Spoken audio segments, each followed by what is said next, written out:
Hello friends, ओम श्री गणेशाय नमः।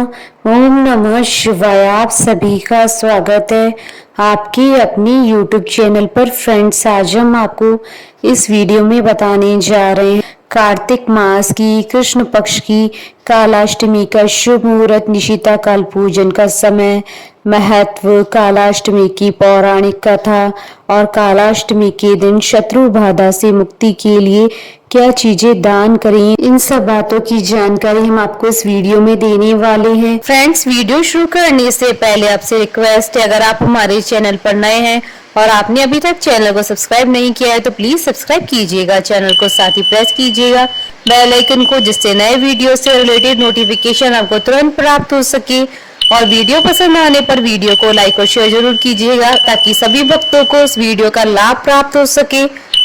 और कमेंट बॉक्स में ओम श्री गणेशाय नमः जरूर लिखिएगा। हर मास की कृष्ण पक्ष की अष्टमी तिथि को कालाष्टमी का व्रत किया जाता है। शिव पुराण के अनुसार भगवान शिव के अंश से ही काल भैरव की उत्पत्ति हुई थी, इसलिए अष्टमी तिथि को ही आने वाली कालाष्टमी को काल भैरव अष्टमी या भैरवा अष्टमी के नाम से जाना जाता है। मान्यता है कि इस दिन व्रत रखने से भगवान शिव जल्द प्रसन्न होकर आशीर्वाद देते हैं और अमोघ फल की प्राप्ति होती है।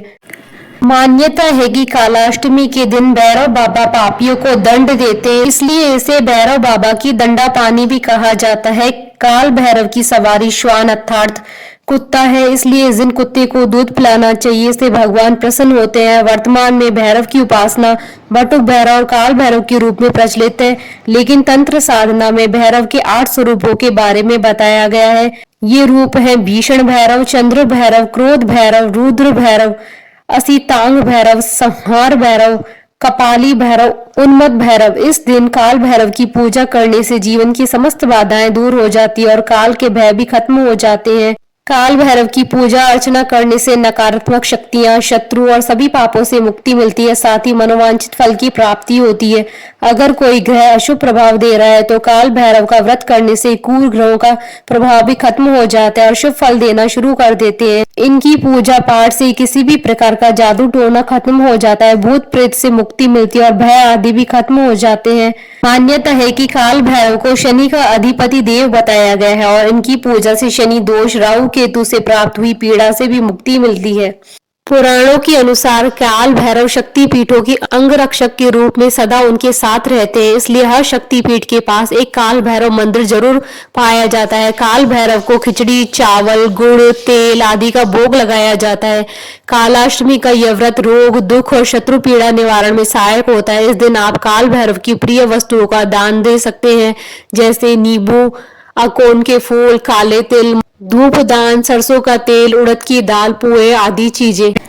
फ्रेंड्स, अब आइए जानते हैं साल 2025 की कार्तिक मास की मासिक कालाष्टमी की शुभ मुहूर्त के बारे में। हिंदू पंचांग के अनुसार साल 2025 में कार्तिक मास की मासिक कालाष्टमी का व्रत 13 अक्टूबर 2025 सोमवार के दिन है। कार्तिक कृष्ण अष्टमी तिथि प्रारंभ होगी 13 अक्टूबर 2025 को दोपहर 12:24 पर और कार्तिक कृष्ण अष्टमी तिथि का समापन होगा 14 अक्टूबर 2025 को सुबह 11:09 पर। निशिता काल पूजन का समय रहेगा रात्रि 11:42 से रात्रि 12:32 तक और इस दिन रवि योग का शुभ संयोग भी बन रहा है। रवि योग का प्रारंभ होगा 6:21 AM से दोपहर 12:24 तक।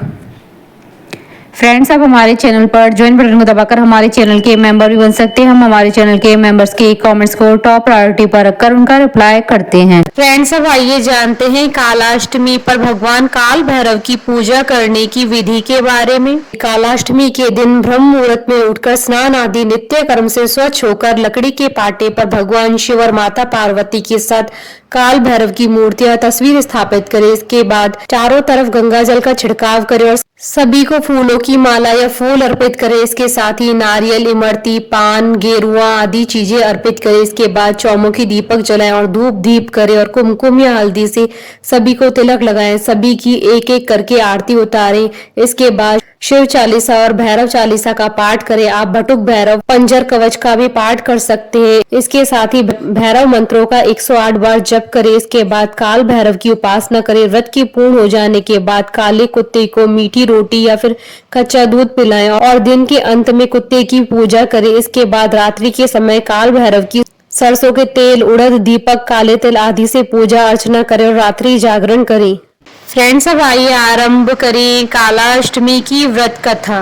पौराणिक कथा के अनुसार एक बार की बात है कि ब्रह्मा, विष्णु और महेश इन तीनों में श्रेष्ठता की लड़ाई चली। इस प्रकार इस बात पर बहस बढ़ गई तो सभी देवताओं को बुलाकर बैठक की गई। सबसे ही यही पूछा गया कि श्रेष्ठ कौन है। सभी ने अपने अपने विचार व्यक्त किए और उत्तर खोजा, लेकिन उस बात का समर्थन शिवजी और विष्णु ने तो किया, परंतु ब्रह्मा जी ने शिवजी को अपशब्द कह दिए। इस बात पर शिवजी को क्रोध आ गया और शिवजी ने इसे अपना अपमान समझा। शिवजी ने उस क्रोध में अपने रूप से भैरव को जन्म दिया। इस भैरव अवतार का वाहन काला कुत्ता है। इसके एक हाथ में छड़ी है।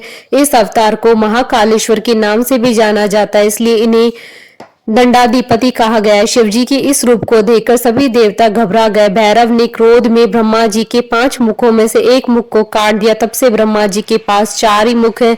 इस प्रकार ब्रह्मा जी के सिर को काटने के कारण भैरव जी पर ब्रह्म हत्या का पाप आ गया।